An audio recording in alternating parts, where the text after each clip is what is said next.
നമ്മൾ first 2 wheeler വാങ്ങിക്കണം എന്നുള്ള ആഗ്രഹം ഉണ്ടായപ്പോൾ നമ്മളിങ്ങനെ പറഞ്ഞുകൊണ്ടിരിക്കുമ്പോൾ നമ്മൾ തറവാട്ടിൽ അവരെ പറഞ്ഞത് ഇങ്ങനെ പഞ്ചായത്ത് വഴി ഇങ്ങനെ ഒരു മെസ്സേജ് വന്നിട്ടുണ്ട്, അവിടുന്ന് ഇങ്ങനെ പകുതി പൈസക്ക് 2 വീലർ കൊടുക്കുന്നുണ്ടെന്നുള്ള കാര്യം പറഞ്ഞു. അപ്പോൾ നമ്മൾ എന്താക്കി അവരെ വിളിച്ച്, സൽമത്ത് എന്ന് പറഞ്ഞ അവരുണ്ട്. അപ്പോൾ അവരെ വിളിച്ചപ്പോൾ അവർ പറഞ്ഞു നിങ്ങൾ കണ്ണൂർ കോർപ്പറേഷനല്ലേ, അവിടെ മോഹനൻ എന്ന് പറഞ്ഞ ആളാന്ന് പറഞ്ഞു. അങ്ങനെ എന്തൊക്കെ നമുക്ക് അവരെ നമ്പർ തന്ന് അവരെ വിളിച്ച് 320 ഇതുപോലെ മെമ്പർഷിപ്പ് എടുക്കണമെന്ന് പറഞ്ഞ് എടുത്തതിന് ശേഷമാണ് നമുക്ക് സ്കൂൾ തുറക്കുന്നില്ലേ, ആ സമയത്ത് പറഞ്ഞ് ഇങ്ങനെ സ്കൂൾ കിറ്റ് ഉണ്ട് 2000 രൂപേൻ്റെ സാധനമാണ്, എല്ലാം ഫുൾ പറയൽ പകുതി പൈസ ആണ്, അപ്പോൾ പകുതി പൈസയാണ് അതിനെന്ന് പറഞ്ഞു.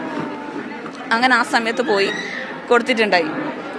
അപ്പോൾ ഇതുപോലെ തന്നെ 2000 നമ്മൾ 1000 രൂപ അടച്ചിട്ടുള്ളൂ, അതിനായ സാധനം തന്നു.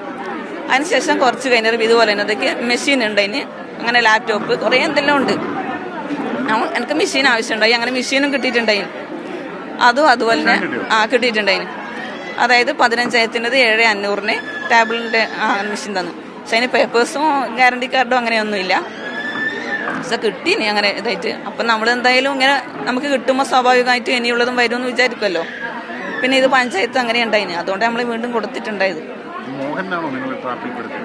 മോഹനൻ എന്ന് പറഞ്ഞ ആളേന് കൊടുത്തിന്, പക്ഷെ എടുത്തിട്ടില്ല. അതിന് മുമ്പേ അവര് പോയിട്ട് കൊടുത്തെന്നാ പറഞ്ഞേ.